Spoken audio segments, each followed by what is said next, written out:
네, 탐방노트 개인 투자자들이 많이 보유한 종목을 집중 분석해서 직접 탐방을 다녀오고 기업에 대한 이야기를 풀어보는 시간입니다. 오늘은 하이투자증권 디지털 마케팅부 이화진 과장과 함께합니다. 안녕하세요. 안녕하세요. 네, 직접 탐방 그래서 더욱더 기대가 됩니다. 첫 번째 탐방 기업은 어디일까요? 일단 솔트룩스 이제 어제 다녀왔습니다.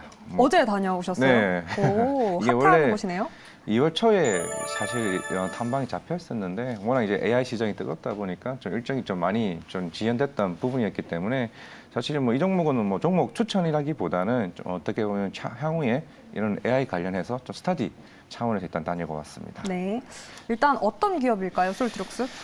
일단은 지금 이 회사 자회사 중에 이제 플루닛 이제 워크센터라고 있습니다. 우리가 흔히 이제 고객센터나 이런 전화를 하다 보면은 5시간 넘거나 6시간 넘으면 이제 통화가 안 되잖아요. 않잖아요. 그렇죠. 실제로 이제 저희가 실제 테스트를 해봤었는데 우리가 그 전화를 걸게 되면 뭐 부재중이거나 전화를 안 받을 시에 AI 가상인간 AI가 직접 대화를 해줍니다.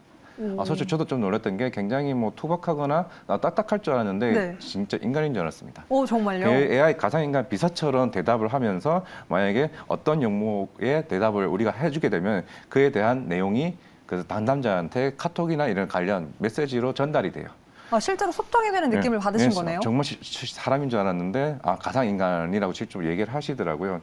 바로 그 자리에서 저희도 테스트를 한번 해본 결과 뭐 추후에 그럼 이런 서비스가 어디로 파급될지 여부는 뭐 보험 설계사나 아니면은 고객센터나 뭐 통신사나 이런 향후에 대한 그런 비서 쪽으로 굉장히 움직일 가능성이 높다라고 보시면 될 것 같고, 그리고 두 번째로는 이제 가상인간 AI 관련인데 이게 물론 이제 앵커님도 있지만 그 앵커님을 가상인간으로 AI 또 만드는 걸 하고 계십니다. 라이벌이네요. 예, 라이벌이기도 하고 이제 실제로 그런 CES 2023에서도 이번에 솔트루스 같은 경우도 혁신상 받을 정도로 그만큼 시장에서는 기술력에는 좀 굉장히 우수하다라고 좀 말씀을 드릴 수가 있을 것 같고, 이제 그래서 제가 좀 궁금했던 게 이제 아프리카 TV가 이번 4분기 콩콜 때 그런 얘기를 했습니다.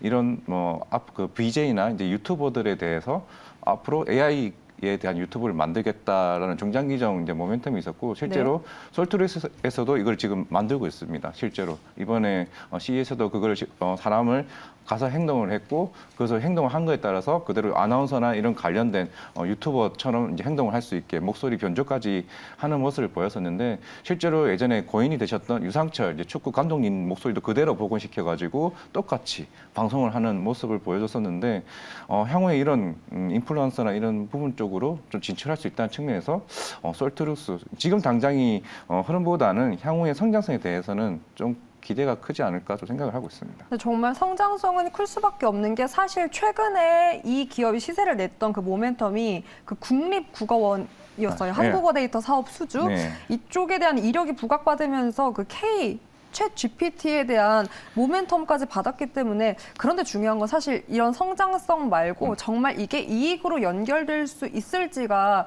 관건일 텐데, 그 정도로 가시화될 수 있는 시기는 언제쯤이라고 볼 수 있을까요? 일단은 B2C보다 B2G, 이제 정보 쪽으로 저번에도 이 코너에서 위스아이텍이라는 정보를 가지고 왔었는데, 이 회사 같은 경우는 이미 정부 쪽에서 수주받는 거의 70% 이상입니다. 그래서 실제로 실적이 나오고 있는 상황이었기 때문에 솔트루스도 마찬가지로 이런 B2G 관련해서 최근에 이경일 대표님도 여러 방송에서 지금 계속 나오고 있는데, 이분의 이력을 좀 보시다 보면은 좀 정부 관련된 일들을 좀 많이 하셨어요. 그만큼 정부 쪽에서 이런 AI 관련된 오랫동안 일을 하셨던 부분이기 때문에 결국 이런 최근에 뭐 이런 AI들이 네이버 서치 GPT도 나올 거고 카카오 코 GPT도 올해 나올 것으로 보이고 있는데, 뭐 지금 당장에 이런 수준은 나오진 않겠지만 결국 한국어에 대한 이제 번역 서비스나 이런 관련 후에 음성 서비스가 이제 나오게 됐을 시 정부에 대한 좀 수혜가 가장 받을 종목이 위스아이텍이나 솔트루스가 되지 않을까 라고 생각을 하고 있는데, 오늘 또 아마 이거 방송이 끝나면 이제 마인즈랩을 또 탐방을 갈 겁니다. 뭐 다음 주에 마인즈랩. 할 건데, 또 솔트루스가 또 경쟁 회사이기 때문에 좀 더 그렇겠네요. 객관적으로 판단해서 아마 다음 주쯤에 한 번 더 마인즈랩 관련해서는 추가 설명을 해드리도록 하겠습니다. 네, 플루닛 워크센터 그리고 스튜디오의 매출이 참 중요할 것 같습니다. AI 관련 솔트그룹 탐방 기업으로 첫 번째 다뤄봤고요. 두 번째 어떤 탐방 기업도 볼까요? 네, 이어플로우 말씀드리겠습니다. 이어플로우 네. 어떤 기업일까요? 있을까요? 최근에 굉장히 핫한 이슈였고 지난주에도 잠깐 이제 언급을 하긴 했습니다만은 지금 시장에서 뜨거웠던 거는 이제 메드트로닉, 이제 미국의 헬스케어 회사가 뭐 인수한다 얘기가 나왔지만은 뭐 따로 조회 공시도 나오지 않았고 뭐 관련 뉴스로 인해서 나왔지만은 실제로 인수하는 건 아닙니다. 그런다고 이제 아예 아닌 것도 아닌 게 이제 사실 그동안 이어플로가 작년에 실적이 조금 이제 부진했던 이유 같은 경우는 뭐 코로나도 코로나지만은 이제 유럽에 같이 공급 계약을 하고 있는 이탈리아 이제 메나리나사가 있는데 어떻게 보면 좀 영업에 일단 실적이 좀 부진, 영업에 약간 활동이 조금은 좀 약했던 것 같습니다. 그런 부분도 굉장히 좀 중요할 것으로 보고 있고 그리고 북미 시장이 올해 하반기쯤에 이제 FDA 승인을 좀 예상을 하고 있는데 만약에 북미 시장의 영업력이 굉장히 높을 수 있는 메드트로닉과의 그런 파트너십, 뭐 향후에 뭐 뉴스에서는 관련된 파트너사 5개를 좀 물색하고 있다라고 보고 있는데 아직 확정된 건 없습니다. 만약에 어떤 회사가 같이 일을 하냐에 따라서 미국 시장이 지금 당뇨 시장이 굉장히 큰 부분이기 때문에 접근을 굉장히 할 수가 있을 것 같고 사실 지금 나오고 있는 인슐린 펌프 같은 경우는 2ml입니다. 이게 2ml를 이어 패치에 몸에 달고 있으면은 대략 한 3.5일 정도 이제 쓸 수가 있고 이제 경쟁사인 이제 미국의 인슐레사 같은 경우 3.21입니다. 이게 굉장히 좀 중요할 수가 있는데 지금 이 회사가 가장 큰 모멘텀을 만들고 있는 인슐린 펌프가 3ml짜리가 있어요.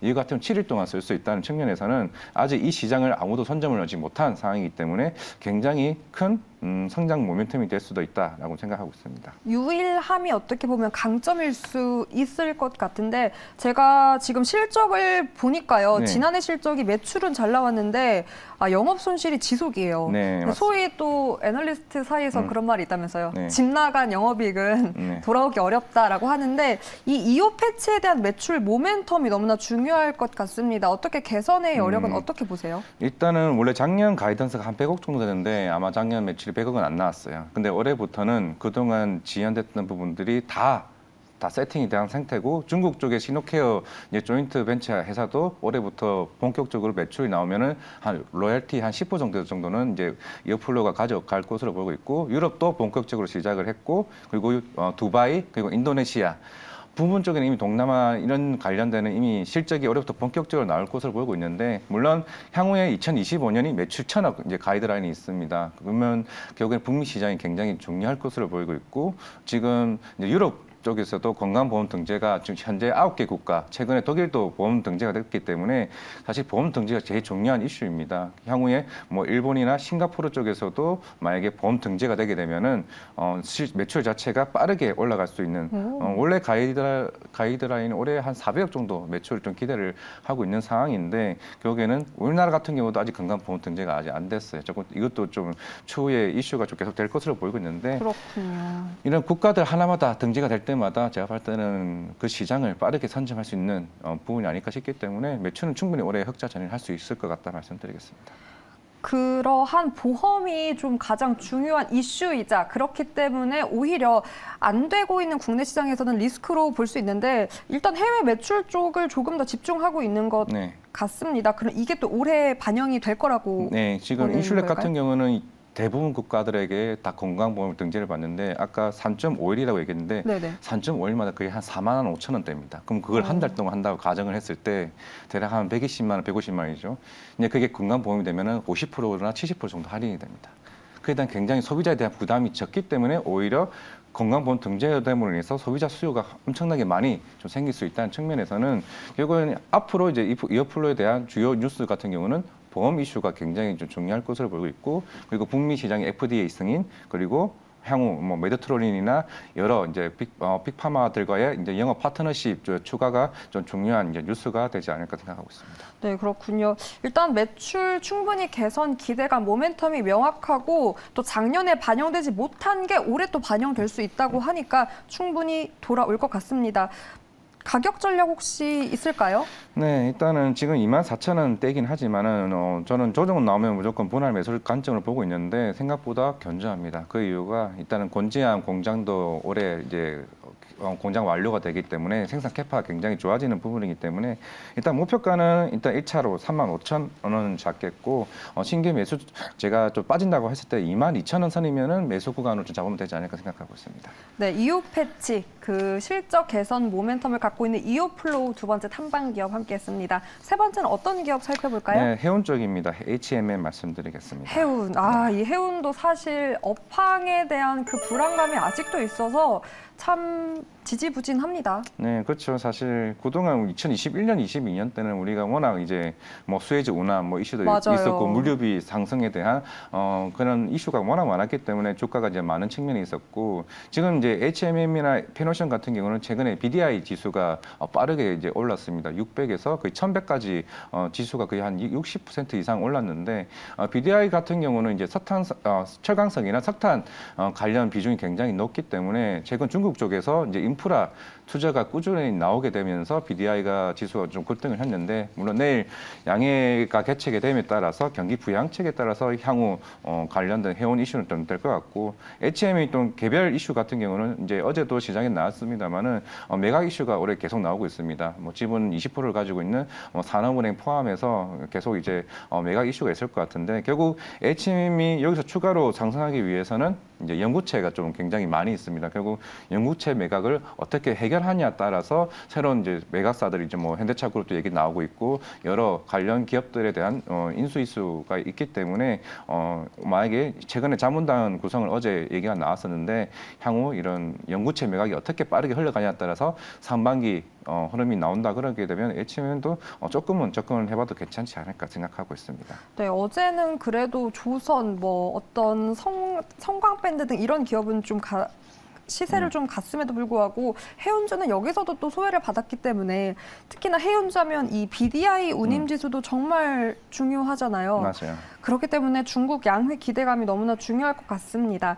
그런 것들을 반영해서 HMM 가격 전략은 어떻게 세워볼 수 있을까요? 일단은 BDI 지수도 중요하기는 한데 이제 SCFI 지수 같은 경우 아직 올라오지는 않았습니다. 좀 그것도 결국에는 이제 숫자로 좀 지켜야 볼 것으로 되고 있고 뭐 실적도 좀 봐야 될 것 같지만은 일단 현재 가격대로는 목표가 28,000원을 일단 제시하도록 하겠고요. 뭐 지금 매수가는 지금 가격대로 제가 봤을 때는 무리 없을 것으로 보이고 있습니다. 결국에는 만약 경기 양해에 따라서 이제 성장률의 목표가 어느 치에 나오고 이게 중국에 대해서 경기 부양책에 따라서 중국 관련해서 이제 HMM이 조금은 상승 흐름을 가지 않을까 좀 생각하고 있습니다. 네, 수급을 보니까 그래도 HMM은 최근 뭐 외국인의 매수는 그래도 끊임없이 들어오고 있는 것 같습니다. HMM 가격 전략까지 함께했고요. 이게 또 탐방 노트잖아요. 네. 탐방은 또 대면일 텐데 저는 사실 첫인상만큼 중요한 게 없다고 생각을 하는데 첫인상이 좋았던 그리고 이 중에서 오늘 또 소개했던 기업 중 탑픽 종목 있을까요? 넘버원? 이오플로우를 탑픽으로 일단 보고는 있습니다. 이유는요? 이유는 일단 워낙 당뇨 시장이 계속 커지고 있는 시장이라 좀 보시면 될 것 같고 이미 중국 시장은 이미 시작이 됐고 시노플로 회사가 워낙 잘하고 있는 기업이다 보니까 중국 쪽 사실 이제 문제는 없을 것으로 보고 있습니다. 결국에는 이제 미국 시장이 좀 굉장히 좀 중요할 것으로 보이고 인슐렛이 가지고 있는 인슐렛 펌프 시장이 독점하던 시장에서 하나씩 점유율을 뺏어가는 시장이다 보니까 일단 못해도 본전 이런 느낌으로 간다고 그랬을 때 이제 뭐 80억, 70억 매출하는 회사가 내년에 200되고 뭐 내후년에 400억, 600억, 1000억 되는 이제 그런 꿈을 가진 회사라고 본다고 그러게 되면은 제가 볼 때 중장기적으로 가져간다. 그러면 이오플로 가장 좋지 않을까 생각하고 있습니다. 중장기적 관점에서 그 꿈이 정말 네, 실적으로 가시화되었으면 좋겠습니다. 네. 오늘 하이투자증권 디지털 마케팅부 이화진 과장과 함께했습니다. 오늘 말씀 고맙습니다. 네, 감사합니다.